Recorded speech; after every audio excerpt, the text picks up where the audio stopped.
Are you having a hard time finding a good book to read about Twin Peaks? Did you finish binge watching Twin Peaks in quarantine and now you're looking for more?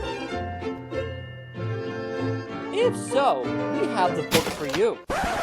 Twin Peaks Unwrapped, the book. Based off the popular show from the 1990s, read about the making of each episode from over 100 cast and crew members. This book covers Season 1, Season 2, Firewalk with Me, and Season 3. But wait, there's more! This book has commentary from the community and the hosts from the wildly popular podcast Twin Peaks Unwrapped. Order now. Supplies are very limited. Only $25.99 plus shipping and handling. Go to bluerosemag.com today.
Welcome to Twin Peaks Unwrapped. I'm your host, Ben Durant, and beside me is Bryon Kazaska, and beside me is John Bernardy from 25 Years Later site.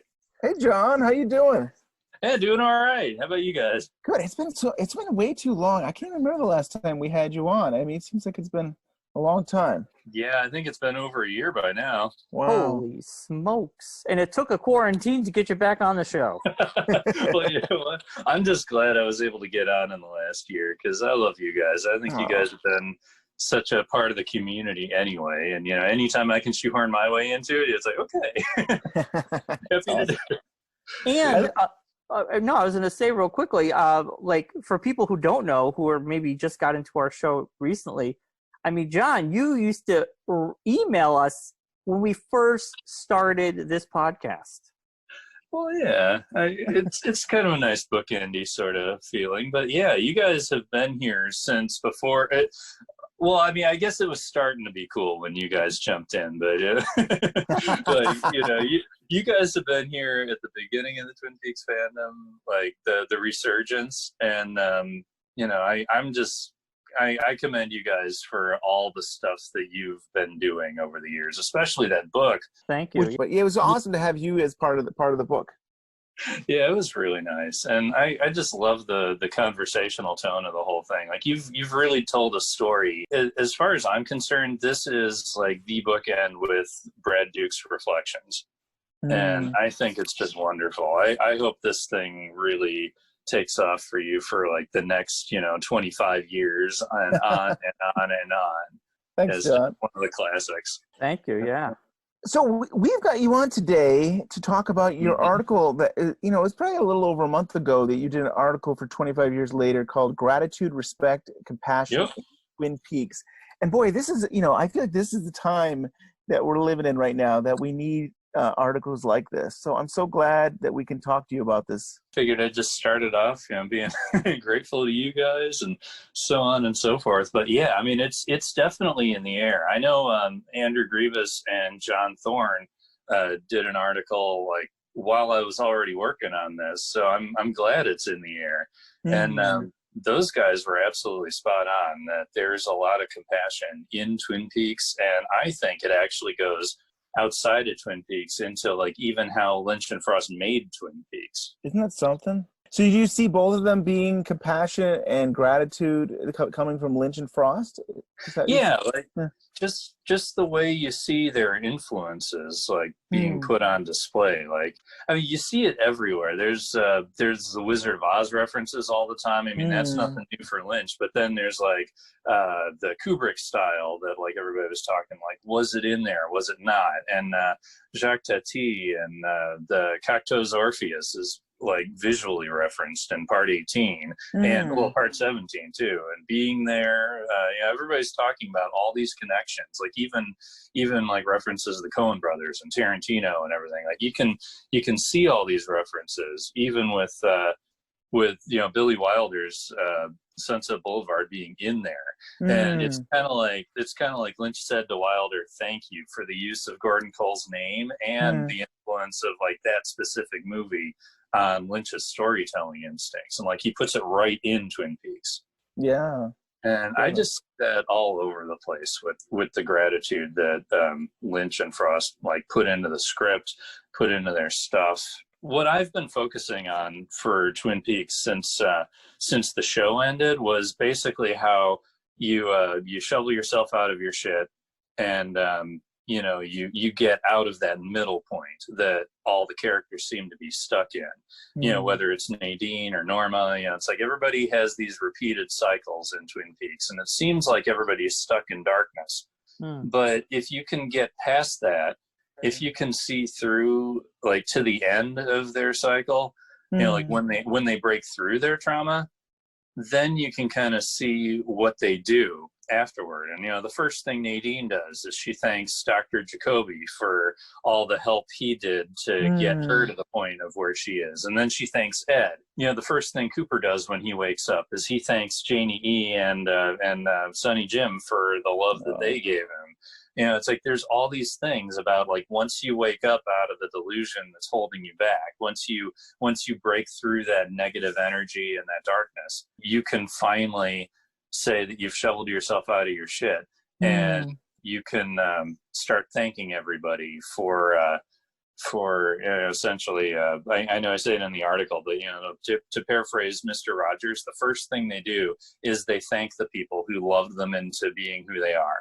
You start off thinking, like, a lot of us think that, Twin Peaks is a very dark show. You think of episode 8 or any of that, and it's nice to step back and say there is a lot of light, and there is, like you're saying, this gratitude and the caring for each other. And you mentioned Norma. I mean, when it comes down to Norma loves her community, and that was more important than being rich or owning lots of restaurants. And I just love that. And I bring up one character. You think about all those characters that broke out, and you have the more obvious of maybe an Audrey. I don't know if it's obvious or not. For me, I feel like it's obvious, but Audrey and all those other characters. But the one person I feel like is still repeating, and maybe this is because real life, some people never break out, and they're always in the pattern, is Shelley.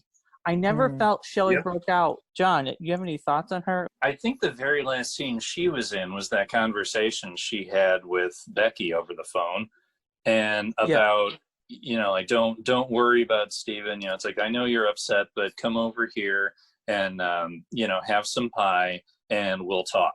So like at the very end of her arc in season 3 is basically her saying, I am going to connect with my family. It's positive energy. It might not be the whole that she needs to get all the way out, but I think that's kind of a good thing for them. She constantly seems to find the wrong person or be the wrong person that is abusive. But it's funny, and the very, very last thing I think we see is her watching Big Ed and Norma together kissing, and she seems to be glowing, and she seems so happy for them. And I want to believe that happiness makes her want to find that same thing for herself. Like I want to believe that she'll go to Red and say, hey, Red, you're not right for me. And I don't know if Bobby is right for her either, but she might make the right choices, seeing that Norma and Big Ed made the right choice. Yeah, and the positive energy that she experienced from Big Ed and Norma, that kind of like tuned her to a positive frequency too. Yeah. And that's when she decides to connect with Becky. It's true. Yeah, and going back to Big Ed and Norma, one of my all-time favorite moments of season 3. It is interesting how you mentioned this in the article, but the language of Lynch and how he's visually showing us a breakthrough, and with them, it's so interesting. After they reconnect, we just have pictures of the trees and the skyline, and it's a beautiful day, and the music is just it's blasting. Away. Yeah, and it's literally beautiful. Sunlight breaking through the trees. Right. Yeah. I mean, that is the Lynch language. I mean, you watch that scene, and it's interesting how in the middle of an episode you just have this elongated, just scenery with music. But it just works so well. Yeah, and it kind of breaks through for Ed when Norma touches him on the shoulder. And that's like the visual language that like really starts, because that's connecting too. Like it's literally a physical connection from one person to another, and it always means something positive. You know, like whether it's compassion, like Gordon Cole touching Albert on the shoulder and basically saying, "I'm worried about you."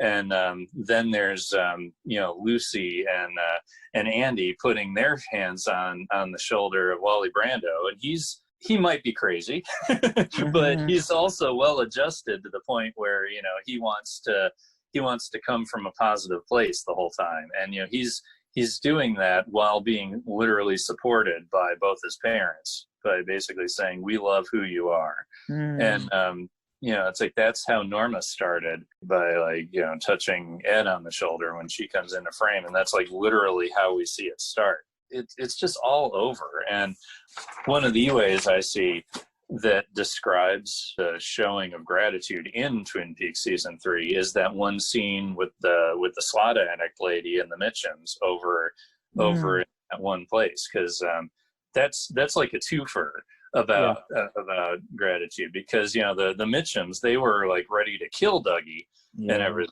but they get this check that erases all the debt that they were in, or I mean, not that they were in, I forget, but either way, they were actually entitled to an insurance settlement. Right. But Anthony Sinclair, he's the one who kind of cooked the books and made sure that the Mitchums weren't going to be able to get this, and that just made them all angry and everything. But like the first thing that happens is they get this check, the money that they were owed, legally and spiritually or whatever. They become these great guys who do nothing but shower people that helped them with all this love and stuff. And the first thing they do is they bring Dougie to this place that serves great food items, and it's a meal around a dinner table. It's again community coming together, just like Shelley and Becky, just like Norma and her pies. It's like it's always about coming together and having an experience together, and that's the first thing they do. In walks slot addict lady, which I wish she had a real name, but that's her name in the credits, so we gotta keep calling her. Yeah, but it's like she was haggard in that first part 3 episode in the casino, and when she walks in again, Mr. Jackpot! Oh, this is the man I told you about. I wanted to see you again. I've thought of you every day. What you did for me. You changed my life. This is my dear son, Denver. He's back in my life again. I have a little dog. I have a house. I have my life back again. How can I ever thank you? I hope you realize what a special person you have dining with you. He saved my life. Sure saved us a lot, too.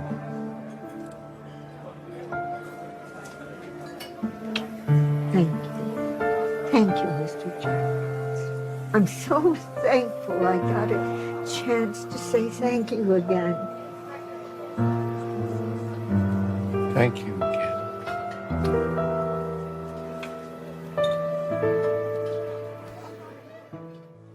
Like that whole scene was nothing but gratitude. And like, you know, it's almost like the playbook for how gratitude works in this season. Like from a nuts and bolts, you know, like this is the kind of way that we're going to show gratitude. You know, like the first thing she did, she reconnected with her son Denver, who's there. And then she was able to see Dougie again. And like the first thing she did when she met him is like, you know, just say how you changed my life. And, you know, like she's just so thankful that she was able to thank him. And, you know, it's the same thing that Nadine did with Jacoby and everything. You know, it's like once you're out of your darkness, you thank people for how you got out of your darkness. And, you know, you show compassion to other people who are also in darkness. I mean, that's basically the playbook in season 3.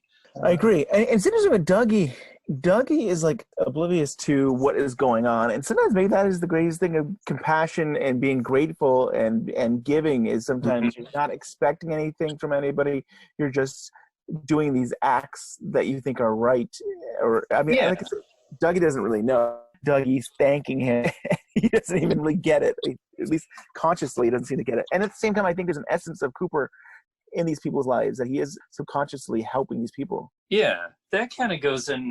Carl Eckler from the Counter Esperanto podcast would always talk about the no mind state, and that's kind of like just like being. It's experiencing the present. Like literally, that's all you're doing. Yeah, and that's like really. That's really deep into the whole Buddhist stuff that Lynch is connected to. So I wouldn't be shocked if that's kind of what it is. Like, you know, it's like what you need is just to be good to people and experience and, you know, like put positivity into the world. But what you want is to, you know, assess all this wealth and, you know, make this empire so that you can stay here forever. And, you know, and, you know, it's just really interesting to see, you know, like the more I go through Twin Peaks, like just how diametrically opposed the Cooper Dougie is versus the Doppel Cooper. You know, it's like literally like they're almost like split down the middle of like, you know, like here's how to exist in like literally nothing but a positively charged state, and then here's how to experience the world in this literally negatively charged space. There's something to be said literally about gratitude here, but like I think as far as Dougie goes, like he doesn't really express gratitude exactly, but he does this thing. It opens up the positivity in other people that inspires gratitude.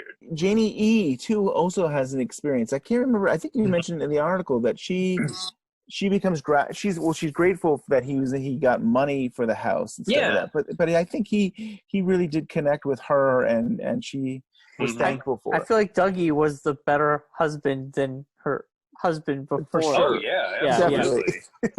No question about it. Again, it's that positive energy stuff, you know, like whatever, you know, OG Dougie was, you know, the one from 97 on, you know, he is his own deal. I'm not really going to dive into that, but you know, it's like whatever kind of crap, and this all kind of comes back to the 2008 financial crisis that Frost used as a backbone.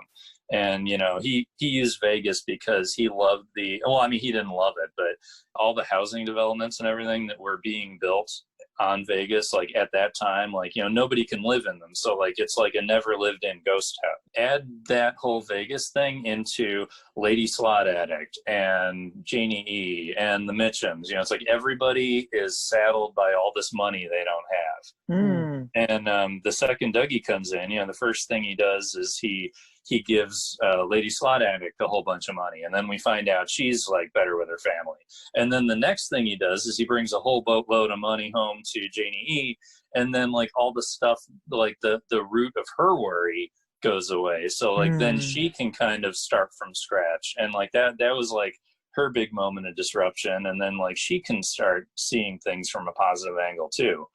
And yeah, I mean, it didn't happen right away. Like she was still skeptical, and she had to chase off the loan sharks and you know, like, all this other stuff. But like once she was able to relax a little bit and figure out that it was for real, you know, she accepted the fact that you know, her life was going in a good direction, and then she was able to see Dougie as like this buff guy at a at a medical checkout. Yeah. Yeah, it's like she could finally see what was right in front of her, and she could start appreciating things.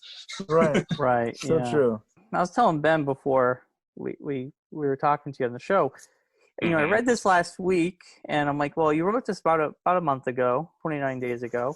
And it's interesting, like, what a state we are in, that now we, you know, you watch people put their hand on someone's shoulder, and you're like, don't get sick.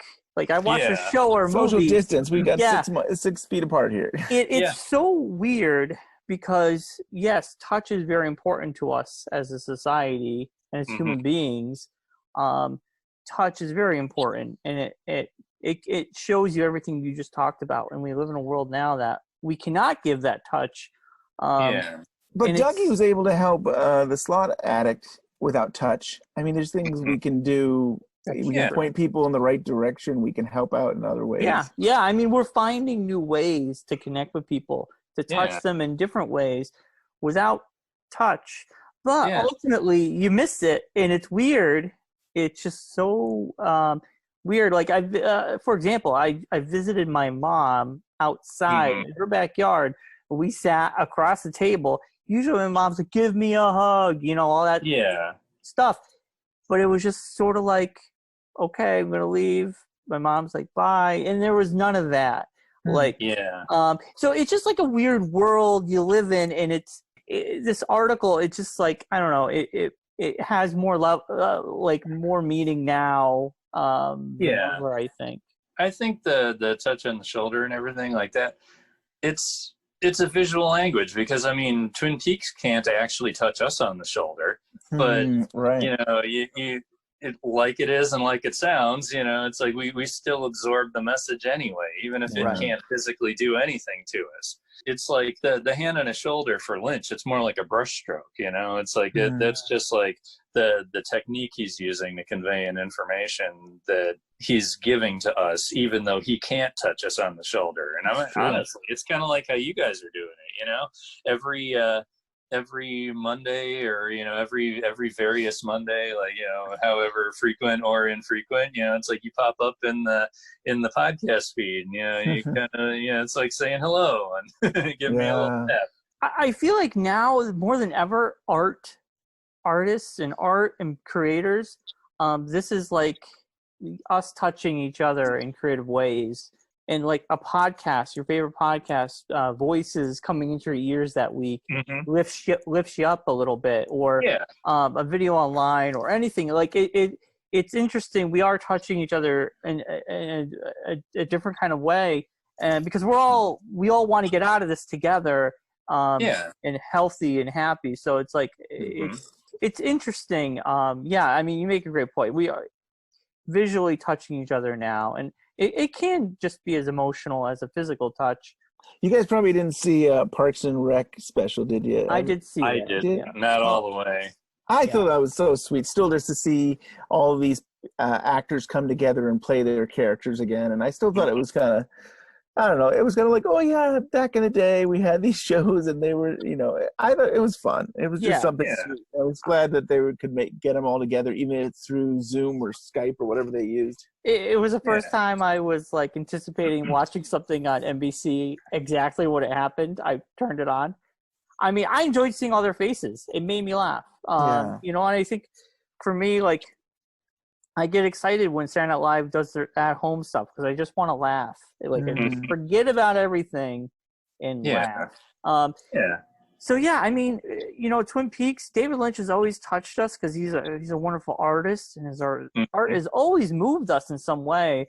And I think even more now than ever, reading this article, it hits you differently a little bit. And but I'm glad, and John, I'm glad you brought to light this, because it is so easy to talk about the dark stuff of Twin Peaks. It's nice to say that, like, there were these shining moments where you think about Nadine, and she did shovel herself out of the shit, and she became a stronger character, and on her own she let Big Ed go, and she found out that she was going to be fine on her own and do her own thing. And I think that's It's good stuff. Yeah, it's just a nice little roadmap, like even though there's all this darkness, I mean, all the popular theories about, it's like, it's just dark, and it's like, come on, it's not just dark, it's how to get through the dark, it's how to grow your light. You can see this thesis all over, and it's not just Lynch. It's in the Frost book too. It's like when Margaret's writing the thing that she wanted read at her funeral.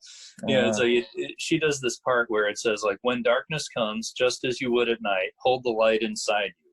Others, I can tell you, have already learned to do the same.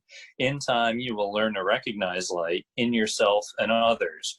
In this way, you will find each other. Together, you will make the light stronger. This truth I know, sure as the dawn. Darkness will always yield to light when the light is strong. You just see it all the way through Twin Peaks that, if somebody has a light, it's like whenever it's grown a little bit, you can see things happening for the better. It's true.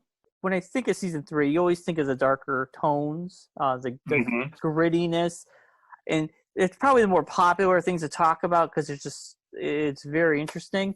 But I mean, and there's so much of it. Oh God, yeah. And this article does shed light on the fact that this episode, this season, this long movie is about breaking through to the other side of coming out of your own darkness. And sometimes I forget about that, but it's so true. All these characters do have breakthroughs, and I think that's a theme we've spoken about before. Yes, about all of them breaking through. I think actually when you were on the show last, about everyone having their moment of breaking through. I still think about I always say about the Frost, but two roads diverged, and where do you want to go and stuff. Like you could go and live, you could go and be helpful and help other people out, or you can go and be selfish and go and do your own things. But there's different, and I kind of look at that in Cooper in some ways. I mean, Cooper he was selfish because he became an FBI agent and he wanted to go off and save the world in his own way. But in another life, he could have been a husband and he could have been a part of that community and stuff. Yeah. And I mean, I think in both ways he's done things to help people and stuff. But he thinks he's doing his best to push back against the darkness in his own way. And Cooper's a tricky one because, I mean, he does kind of end at a point where it's like, I don't know about that, dude. But, it's like what I've done, like with my Twin Peaks work before this one, is basically like figure out like, okay, this is the shape of what Twin Peaks reality seems to be in season 3. And then I go about the Cooper path, which is basically like, you're stuck in trauma. His is basically, like he got stuck in a lodge 25 years ago and he lost all this time.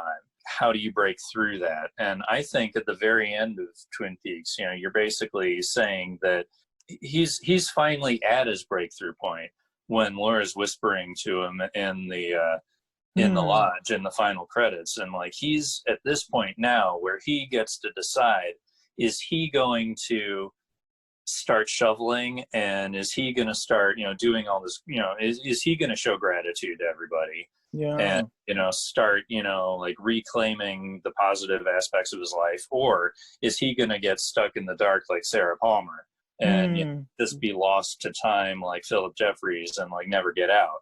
And that's why I think everybody thinks it's dark, is because when Cooper's own part of the roadmap doesn't really end at a good spot, but it can continue forward into a better spot based on all the stuff that we see from people like Big Ed and Nadine and Norma and, even Shelley and Becky, like choosing a positive thing to do. It's like there are paths out of Cooper's darkness. And, we just have to imagine whether he would take those paths out or if he's stuck. And like, that's up to us to decide one way or another. Kind of like, it's just like anything else. We're the end user of Twin Peaks. We've just been given a lesson on how to basically achieve a positive outlook or a negative outlook. And it's up to us to decide what to do with what we just learned. And or what we just experienced. It's like, did we learn something from it, or did we just get bogged down in it and we never want to see it again? It's like, do we just want to look away from it and pretend it never happened? It's like there's all these things, and I think that's why Cooper ended where he did, is so that, you know, like, we can kind of chew on the lesson, you know, like chew on what we just saw. And then, you know, like me, I've been working on this for like over 2 years, and like I'm finally getting to the point of even asking, you know, it's like, oh, I've been working on this for however long, and I've never even dealt with, you know, like, oh, what do they do after they do have their breakthrough? Right. Yeah. So like this is kind of like the third part of my PhD program that I'm accidentally making or whatever, you know. Nice. It's like I'm trying to figure out what Twin Peaks is trying to tell us, and I think it's basically trying to say, shovel yourself out of your shit, be grateful to the people who loved you and who you are, respect the darker things that shaped you, and show compassion to those still in their darkness. Grow the light. Right. Nice. I love it. Yeah. I wonder, you know, you mentioned Cooper, but I wonder what Carrie, which I think Carrie is Laura. If we had gone another 5 minutes, would Carrie, Laura there be appreciative to Cooper for bringing her to the Palmer house? Because I do feel like there was I feel that she's screaming as she's like awoken. She's now, you know, remembering this traumatic thing, and maybe she's now can process and deal with this horrific experience that she had. That's how I always interpreted. Well, yes and no. Like there's a thing with the shovels, you know, it's like you got to have two coats. You know, you can't just have your first one. The first one is when you scream because you're realizing, holy crap, something is wrong. And, you know, it's like Lucy screams in part 4 when she sees Frank Truman. But then when she's able to shoot Doppel Cooper, she can say, oh, I understand cell phones now. So, like, literally, you know, it's like that, you know, the scream is the first part. And, oh, shoot, what's the other? Oh, yeah, the slots lady. She starts out, the first time she gets a jackpot from Dougie, you know, she flips him off, and like she's just like angry about it. You know, she's like, "What are you doing?" You know, it's like, you know, "Oh, you're presumptuous. Oh yeah, I'm gonna win. Oh sure I am." But then like after the second one, she finally appreciates it. Now 30. Thank you, Mr. Jackpot. Thank you, Mr. Jackpot. Thank you so much. Thank you. And then she does something good with it. So like, she needed 2 times to reinforce. And I think that Laura's scream, or that Carrie's scream at the end, might make her remember she's Laura, but that might be about as far as she is on the path. You know, it's like she's everybody's on this path through trauma in different stages. So like Cooper's finally at that second point where you know he just gets his second coat finished at the end, and Carrie Page, I think, is only getting her first coat when she screams. Makes sense. And you have someone who went through all this but is also confused himself. You know, Cooper seems confused, so then he's the blind leading the blind. But I feel like it would work its way out, just like Dougie worked. Dougie Cooper worked his way out. She would eventually work her way out with the guidance of Cooper. And I don't think it would be as clear. It would just be like the Dougie story. It's not a clear, straight story. Things will happen that will lead her to that awakening. But yeah, I always thought, like you, Ben, I thought the scream was an awakening, but John, I mean, you make a great point about the 2 coats and everything. Like, yeah, I mean, I feel like there's more to her waking up because she's still like, I'm Carrie Page. This is not, I don't know whose house this is. And she had a moment, a breakthrough moment. But I mean, if we had season 4, I would want those 2 to be together, more time together, watching Carrie Page's awakening to Laura Palmer. That's what I would want. Maybe a 2-hour movie, right? You know, right? Sure. I always thought it'd be cool too if Laura Palmer actually saved Cooper. Like, you know, we're always so focused on Cooper saving her, but what if Laura somehow, you know, make a breakthrough for him? And maybe she was trying to do that by whispering his ear and getting him out of the cycle that he was in. Yeah, that's true.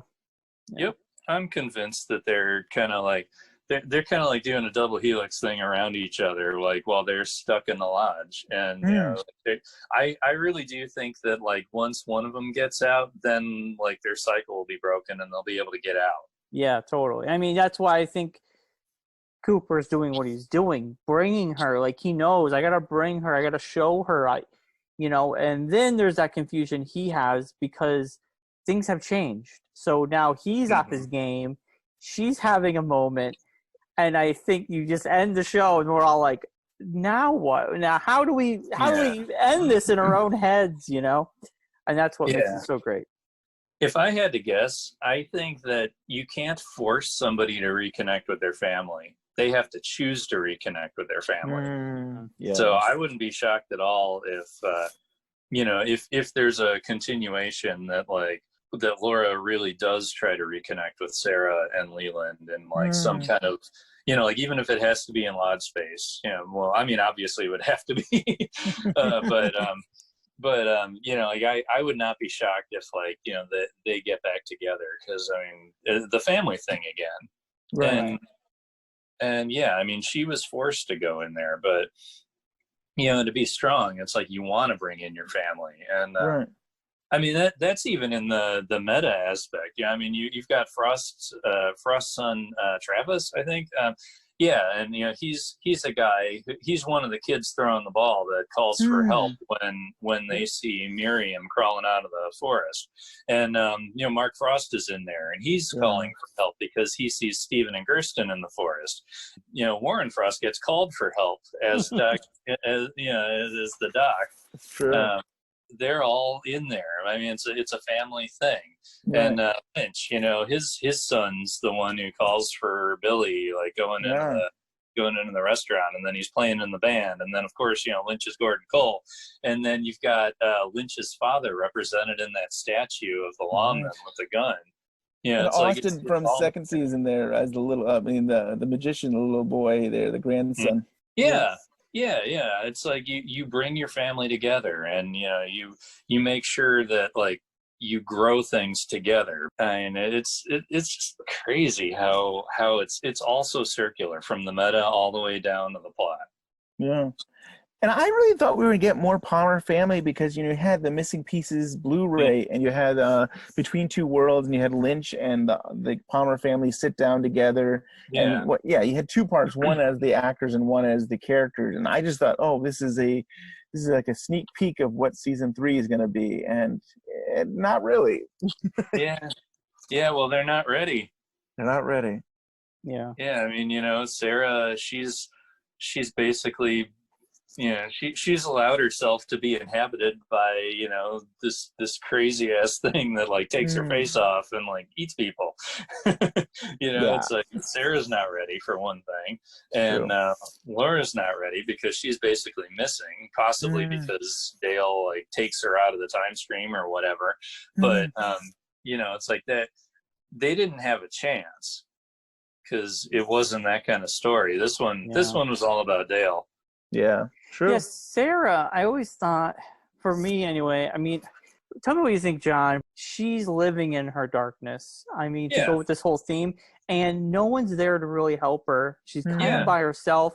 She's drinking herself more and more, using cigarettes and alcohol to sink deeper into depression, and there's no one really there to help her. Now, we see Hawk check up on her, and there's an outside concern, but that darkness and that depression has such a hold on her. She doesn't let anyone in.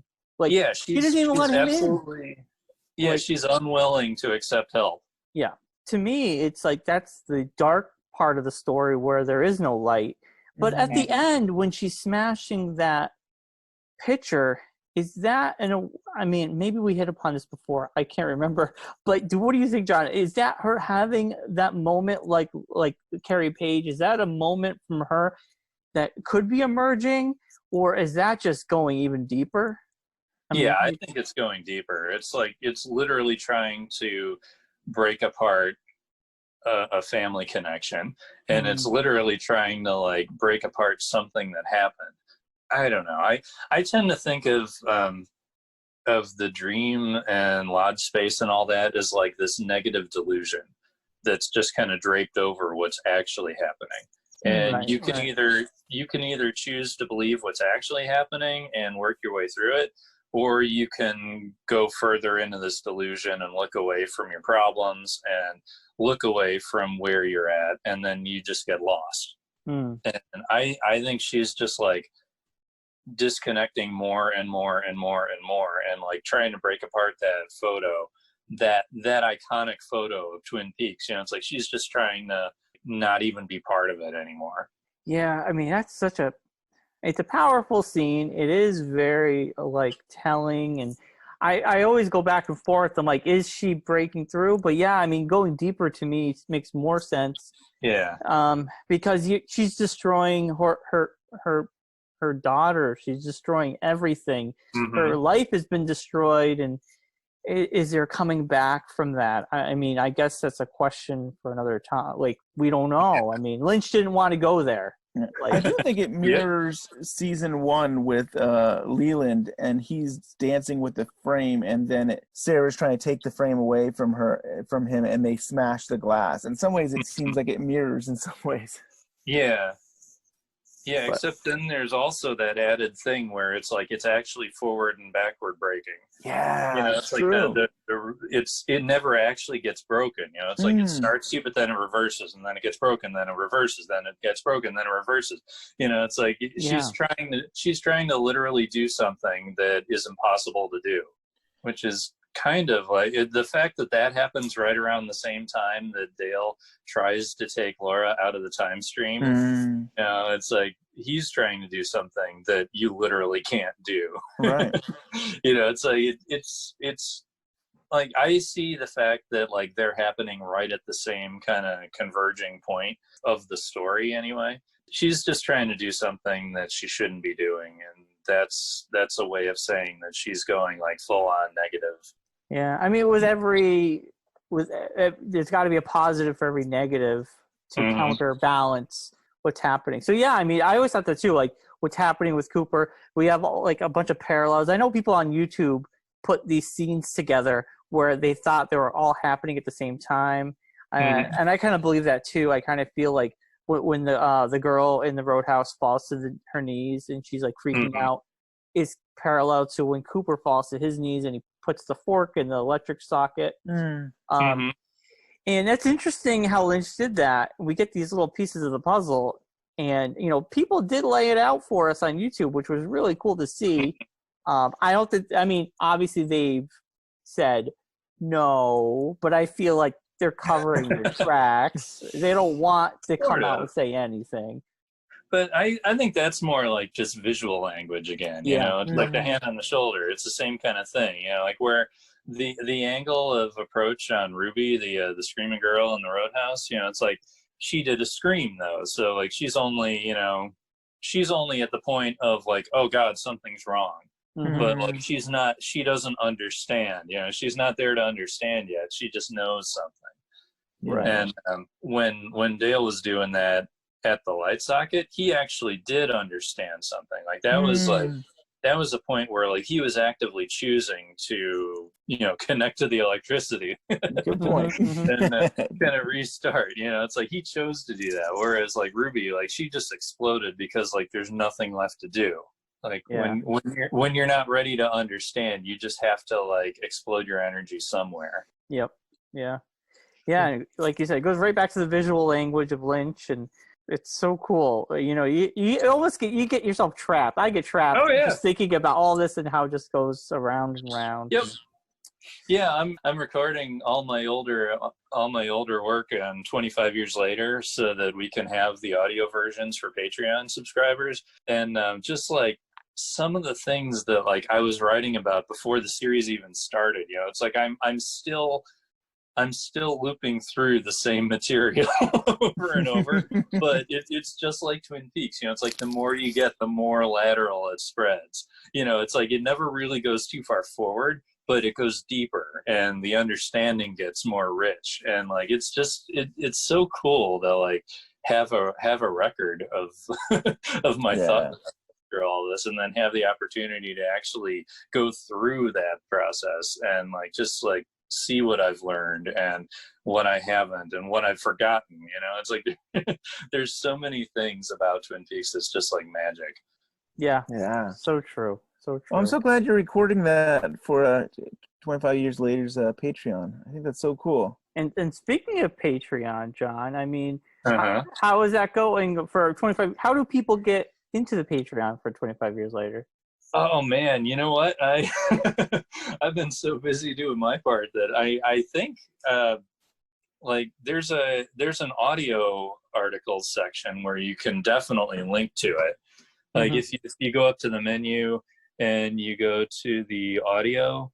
Yeah, I'll put all the links in the show notes for everybody. There's a link at the top of all of them where you can click on it to get to our Patreon, so that you can actually, you know, subscribe or contribute, or, you know, there's different levels where, you know, like one of the lower levels you can just get access to the audio articles, and then, you know, you can go as high as you want. But yeah, that's cool. Yeah, it's really neat to be a part of this, because I mean 3 years ago we were a fan site. Yeah, like we didn't, you know, we were just putting things out and thinking, you know, it's like, oh, this is going to be a fun document to contribute to the season 3 thing. And then like it just keeps going and going, and now we're in gaming, and now we're there's a sports site, oh my gosh, Sports Obsessive. Yeah, there's we have a music department. Yeah, it's great. It just keeps growing and growing into so many different aspects. But like at the end of the day, like we're all about the deep dive, and we're all about going deeper into things, and, you know, wider into things, and like it's just so. I'm so proud to be able to contribute to this, and, you know, that we're talking about gratitude. So, you know, I feel like I got really lucky with this whole thing. You know, it's like I get in on the ground floor, like with you guys, and, you know, the podcast scene and everything. And you put positive energy into something, and I mean, you guys are published authors. You know, it's like that's crazy. If you put positive energy into something, you are going to grow it into something, and the light's going to keep on spreading, and you're going to meet all these neat people along the way, and like you can all kind of grow up together, and it's just neat to. I mean, you know, I'm not growing as quick as you guys or anything personally. No. I mean, but, I say thank you to you, because you were one of our first supporters of the podcast. I mean, we didn't hear from anybody. We see hits, but hits equal, okay, someone listened, I don't know, but you actually reached out. You reached out to us, and you helped us become better. Constructive criticism, where like sometimes it's like, okay, you know.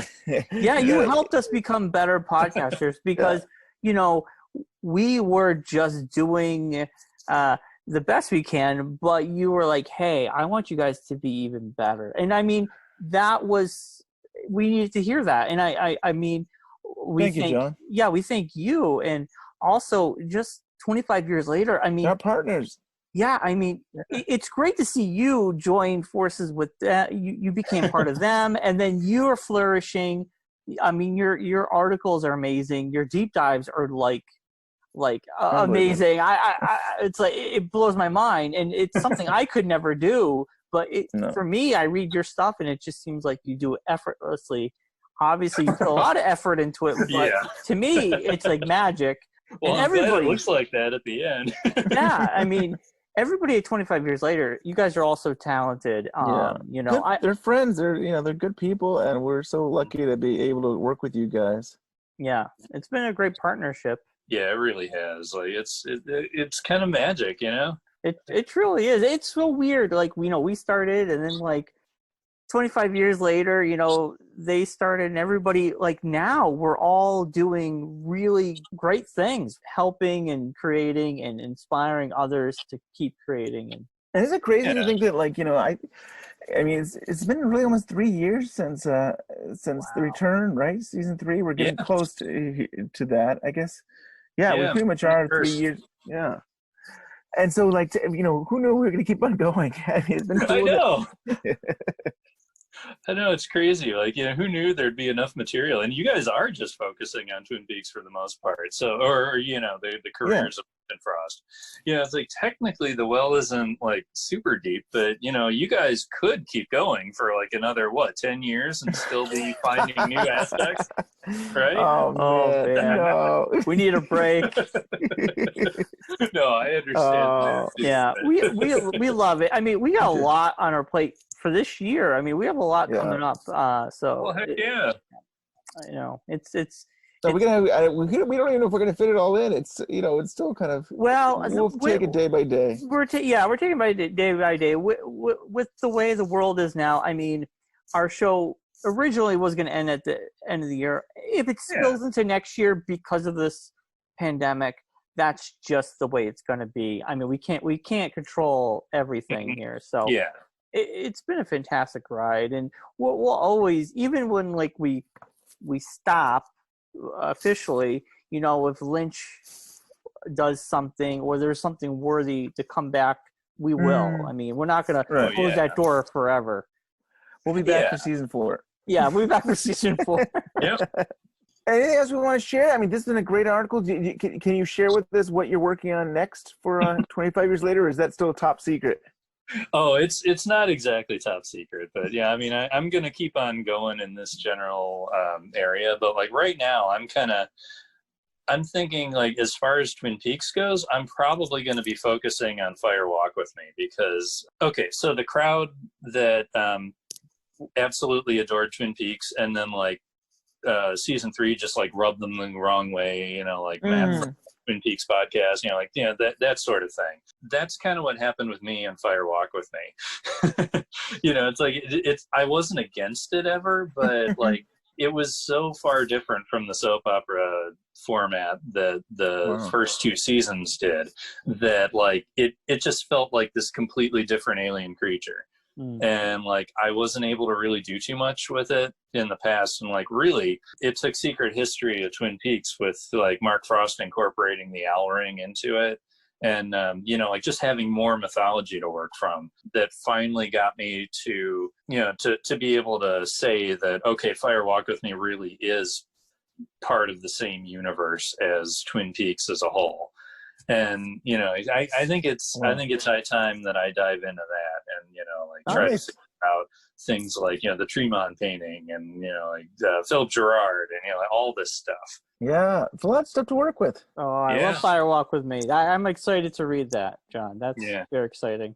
Yeah, well, it's going to be a while. It'll probably end up being like Twin Peaks month but by this point. But yeah, otherwise I'm going to be I kind of what do you call it? My post my post as an editor is like mostly due to like just watching for 25-year anniversaries of things and try to get people to say like, hey, this is coming up, and can we get somebody to write on that, and and I definitely still do that with music 25 years later. It's pop culture 25 years later, the thing that I was doing where it had all the TV, all the film, not all the film, but all the music, all the comics, all that stuff. We kind of decided to focus it a little bit differently, so that like now we're doing it where like it's just music. So I'm going to be writing about a lot of 1995 albums, and a lot of people are going to be writing there with me. And it's a good time to reassess the older stuff too. I love the 90s was my decade. I love the 90s. 90s is the best. I'm still living in the 90s, I think. Yeah, me too. Kind of accidentally with all almost this like every week, Bryon. It seems like we're living in the 90s here. I know. I mean, I'm still wearing my flannel. I don't, it's my favorite bands are from the 90s. I still listen to them. Yeah. Oh yeah. Dream of the 90s is alive. I think you guys did you did a 90s one. I remember like on TV shows. That was a good one too. Yep. Yeah, that pop culture 25 years later stuff from last year was pretty packed. I mean, it's I don't know. I mean, like just doing that, it like it kind of woke me up to like how good ER was. Like I'm shocked. Like I I was a fan of it back in the day, but like I figured, it's like, it'll hold up. But then I'm watching it, it's like, my God, this is still great. Yeah. That's awesome. It was a good show. Yeah. Oh, yeah. Yeah, way better than you would expect it to be. And the cast is all amazing. Like, it's not just, Clooney and Margulies. It's like everybody. Yeah. And I mean, that was like prestige TV. You had Quentin Tarantino directing an episode. Mm-hmm. They did the live episode. Yeah, the live one. So they did it twice because it was live on the West Coast and the East Coast. Yeah. Yeah, and Mimi Letter, she was basically like I think she got her start mostly on stuff like China Beach, but like she was like one of their big directors for a long time. Oh, and wow. Now she's directing things like The Leftovers and like all those classic episodes. Like she did a lot of them. So yeah, it was a good springboard for all kinds of different people. Yeah, it's so cool, so cool. You go back to these old shows, and you're like, oh my God, this is where that one person, now they're super famous. That's where they came from. It's so cool. You listening, watching, reading anything that's worthy of we're all in quarantine, anything you recommend to people that, of interest? I'm usually working on 25 Years Later stuff, like with my free time, so I'm not really watching too much, but we did finally luck into some Disney Plus and started watching The Mandalorian. So like we're on board, So we've only seen the first 3 episodes so far, but it's as solid as everybody says, and of course Baby Yoda is as cute as he says. And the thing I want the Mandalorian to do, like, maybe 7 years from now, when Baby Yoda gets a little bit more grown up, he gets his own Mandalorian armor. There you go. That's what I want to see. Here's the crazy thing. I think he's 50 years old, though. I think that Baby Yoda is like 50. Yeah, he's 50. Yeah, but I know, but Yoda like, was what, 900? Yeah, in the prequels he was 500, and then I think in the original he was 800 or something. But I can't work. That math doesn't make any sense. I don't know. Yeah. I don't know. All I'm saying is, who knows how? But Yoda's, But Mandalorian, which is great. It goes back. It brings you. Don't spoil anything for John. Don't spoil it. I'm not. But the show every time. Classic Bryon. He's like, I won't spoil anything. All I'm saying and it'll be really good right up until the last 5 seconds. Mandalorian. It's a show you really have to. We're so used to television now, going from point A to point B in 8 episodes. That's all they're dealing with. Mandalorian, it's so great to give us Monster of the Week, Story of the Week, episodes, and it works. It just works. And in this universe, it's just nice to be like, you watch a bottle episode, and you don't have that very often anymore. That's something we don't have.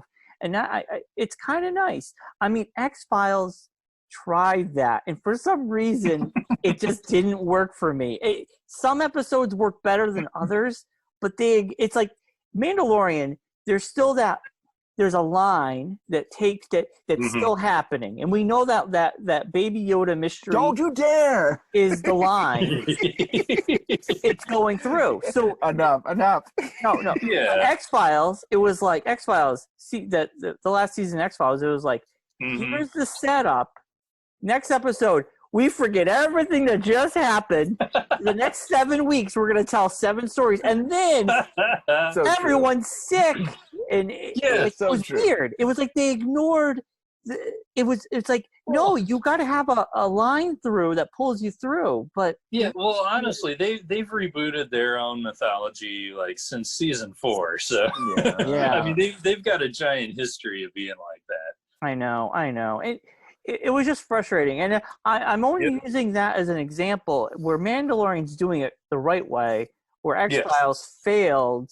You were living in television that had to put together 24 episodes in a season. I mean, like, if X-Files could have told the story in 8 episodes. Well, I'm talking about the 8 episodes. Yeah, I know. That's what I'm talking about. They failed at that. They failed at that. Like, how you absolutely failed at that. Yeah, I mean, you can't start a story. You're talking about the new season. Yeah, the last season. You're talking about like this past season. Yeah, this past season wasn't so good.